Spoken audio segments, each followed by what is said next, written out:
Hey, this is Mike from the Quality Sportsman. Early on the morning of September 27th, Hurricane Helene completely devastated the western North Carolina region. Oh my goodness.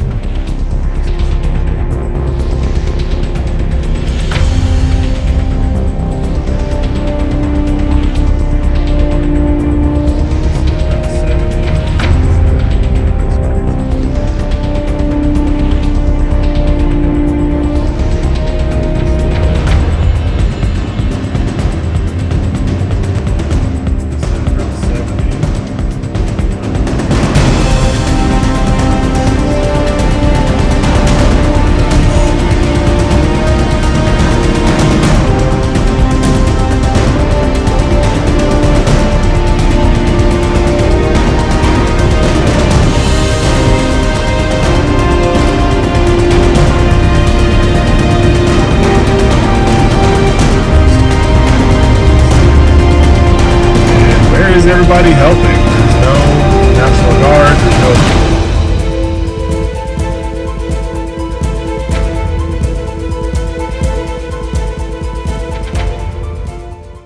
Would you have been prepared, and are you prepared for the next infrastructure and societal collapse? After a devastating event like this, it's worth doing an after-action review to see how well we were prepared in some areas and where we could have better been prepared in others.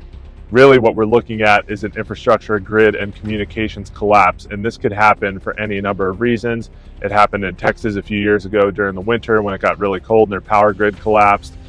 We know the Department of Homeland Security has openly stated that they know China is inside the Western power grid. Anything could happen. The grid going down, communications going down is a significant event that I think anybody should prepare for. To me, this is a story of, can you survive the first 72 hours? If this is an all-out apocalypse, that's a different story. That's a total prepping video that I am not experienced or really willing to get into with you.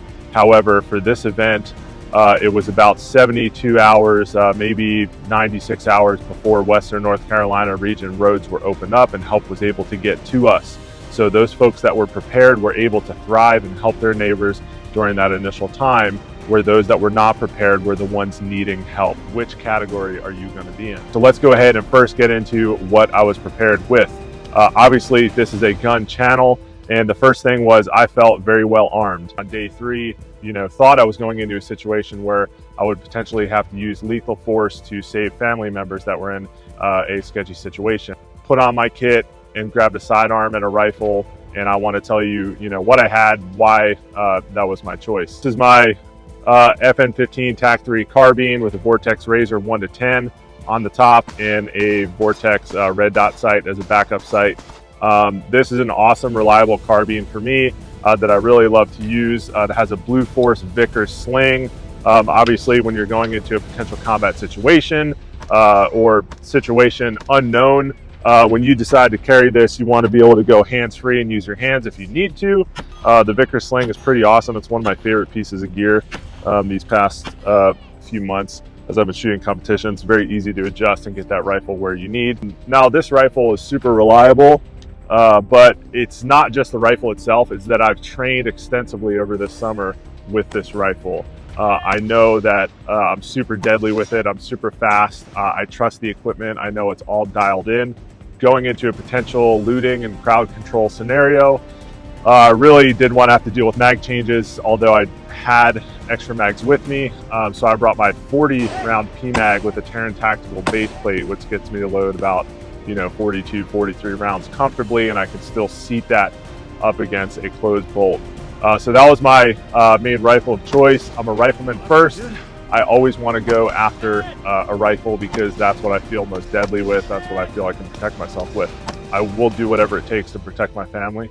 And that's the situation we thought we were going into during day 3 when EMS was down, people were running out of gas, tensions were very high, and the looting was kicking off. Going into it, I felt really comfortable, and that's frankly, honestly, what scared me the most was knowing how deadly I am with these weapons because I've been training with them all summer, and knowing that, hey, if I had to use them to save a life, if I had to use them to deter, that I was going to be really effective with them. So The FN15 TAC-3, again, it's been super reliable for me. I know it wouldn't jam or fail when I need it.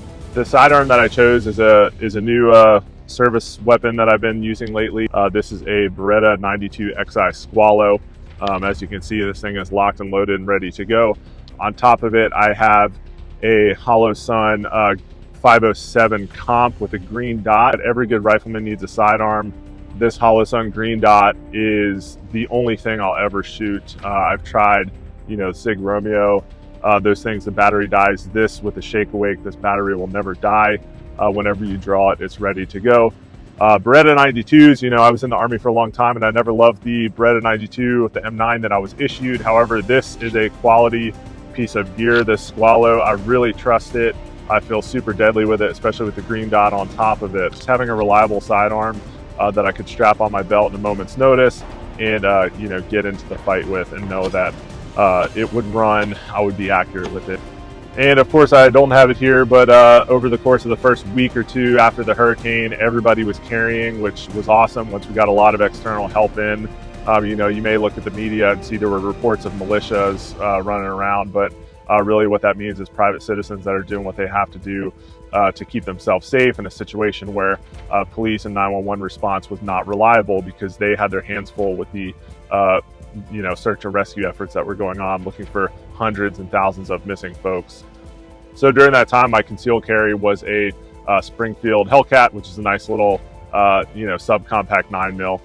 So that was my loadout. That's first and foremost, obviously, gun channel. When we think survival, we think protection, and that was my loadout when I went into a situation.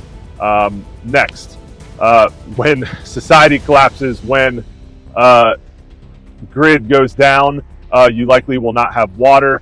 You either have unreliable city water if you live in the city. This is 3.5 weeks later and people in the city that have water are still on a boil water advisory. Myself out here in the country, we're on a well. So when the power goes down, your well pump goes down. Unfortunately, I did not have a generator, which I do have now. The first thing is water. You can go for days and days, potentially weeks without food. You cannot go more than a few days without water. And specifically in my case, I cannot go more than a few hours without coffee in the morning. So first step is to have a reliable water filtration system. This is just a platypus bladder, but the shining star of this is the Sawyer mini filter.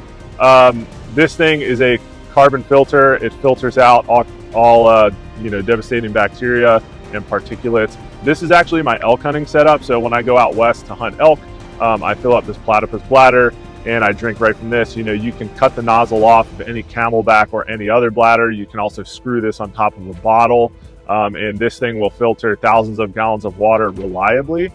So having this on hand, it's maybe $30-35. Having this on hand in your survival kit is super critical.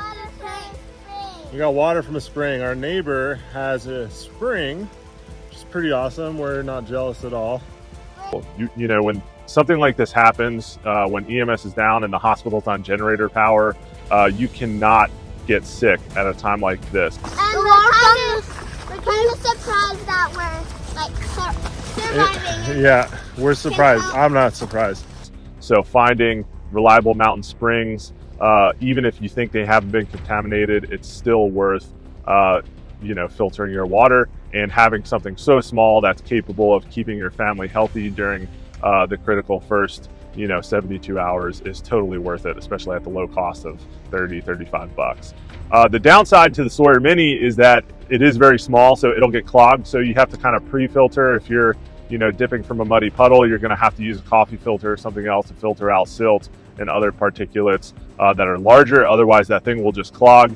But if you can get relatively clean water in there, you will get very clean and safe to drink water out on the back side.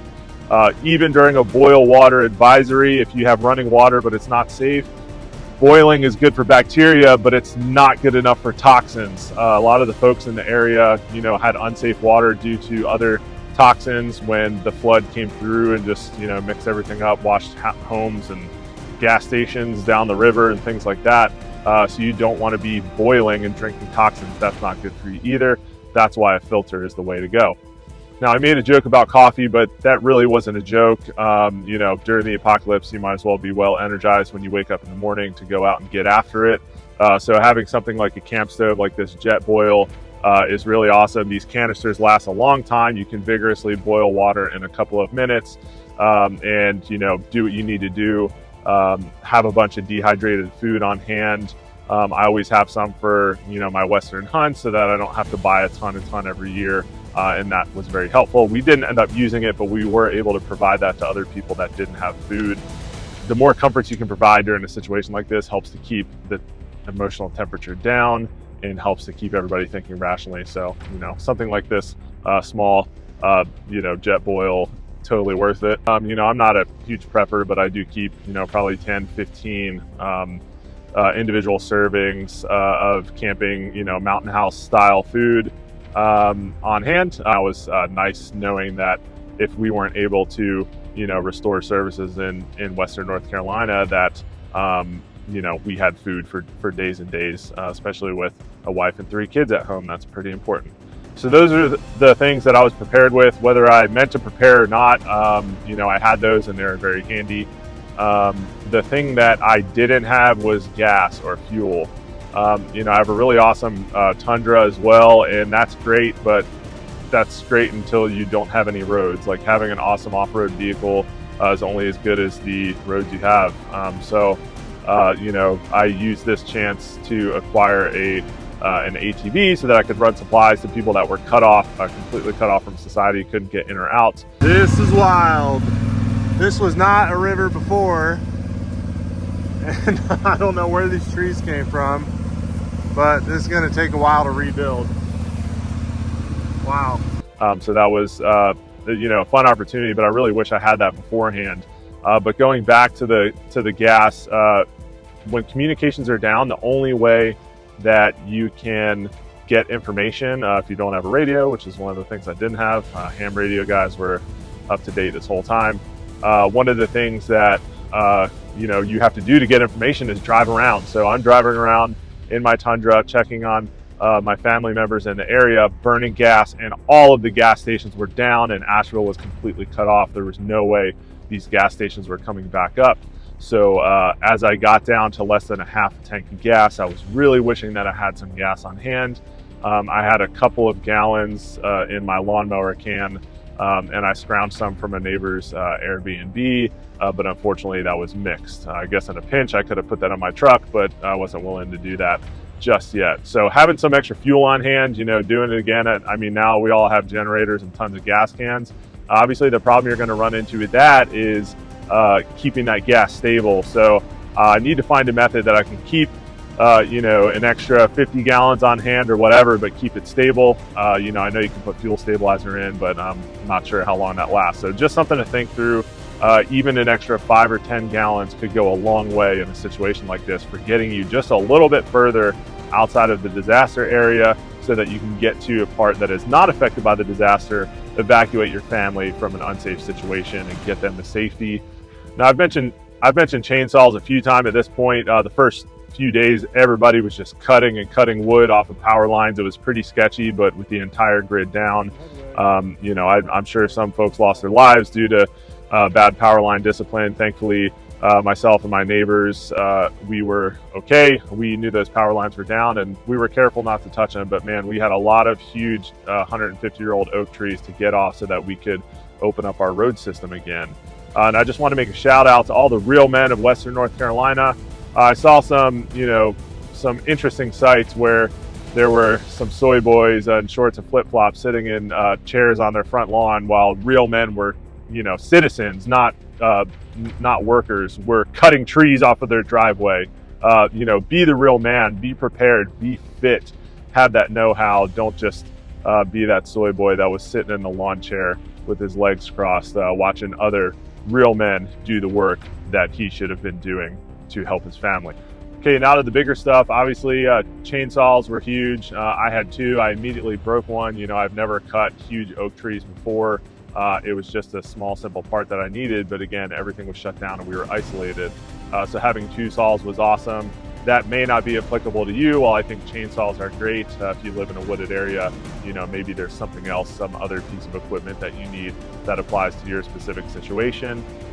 And I really do recommend having some other type of wheels, even if it's just an e-bike, some other type of wheels that can get you around if your roads are washed out. You never know what's going to happen, and having the smaller type vehicles that are more mobile. The first few days, guys on dirt bikes could go anywhere they wanted, even with all the roads washed out. And I was really jealous that I didn't have two wheels like that. Getting the quad later was a huge force multiplier for me. It allowed me to go into areas that my truck couldn't get into, even though my truck is really kitted out and capable in off-road situations. So just to recap, I didn't have gas, I didn't have a generator, which was huge. A little bit of electrical know-how that, however, did help me to get my generator put into the panel so that I could run well pump and take cold showers when you are working, running around, cutting wood, running supplies all day. That cold shower we'll just call it a force multiplier. Another thing that was really helpful was just having a good set of durable gear. It was really hot, so I was running t-shirts the whole time, but I did have a pair of Born Primitive outdoor pants that are really awesome pants. I wear them for everything now, whether I'm working outside or whether I'm shooting a match. Those pants are really awesome. I'll throw them up. No sponsorship or anything, just highly recommend these durable nylon pants. They have nice light padding in the knees as well if you're shooting or doing any type of work outside. If you have to take a knee or hit something while you're working chainsaws, these pants are very protective, but they're also light and breathable. I also had a pair of Garmont Army combat boots, super comfortable, and I was wearing these things every day for 2 to 3 weeks as I was running around cutting wood, riding an ATV, moving heavy things to try to help people out, moving generators, everything that I was doing, walking through rivers that just showed up that didn't used to be there. These, having a good pair of footwear and pants is something you really need to think about. If I was in sneakers, I would have been nowhere near as capable as I was wearing these boots the whole time. And lastly, but most important, and I'm kind of, middle ground here as far as, was I prepared or not? I got the job done, so that's good. But physical fitness, physical fitness turns into endurance. When you're working long, hard days, or if you get into a sketchy situation, you really need to be able to move fast or move for a long period of time. Getting used to working without refueling a ton if you're rationing food and get into a crazy situation. All of these things, the foundation of that is physical fitness. I wish I was in better shape, but I'm happy that I've been focusing on my fitness lately so that I was able to work hard all day, get 6 hours of sleep, take that cold shower and bounce back up and do it again the next day. Obviously, we all hope we're in better physical shape, but even just going for walks, doing some resistance training, doing some cardio, or just getting out there and working with your hands outside, that was my part of my fitness that I was missing the most. Was I hadn't cut wood for a long time and my lower back was killing me. So make sure you evaluate your fitness, make sure you're always working on it to keep yourself healthy so that if it does hit the fan, you're there and you can protect your family, you can get them out, you can help your neighbors and do whatever you need, and you're not crippled by your own physical incompetence. So I really encourage you to evaluate, are you prepared? Again, I'm not really a quote-unquote prepper, but I do now have a generator. I do know that I need to keep myself in shape. I'm going to restock all of our food and think through the fuel and gas problem, just so when we have another power grid failure, which, I mean, folks, look, our country's on a decline. Our leadership is in shambles. There are other world powers out there that have openly said that we are their enemy, and we know that they are deteriorating our country. If you think there's not going to be another grid collapse, then this probably isn't the channel for you, or you're probably not the type of people that I hang out with.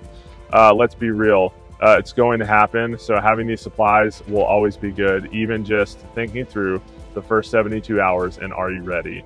But again, back to the physical fitness, back to the shooting, the gun training. Can you protect your family?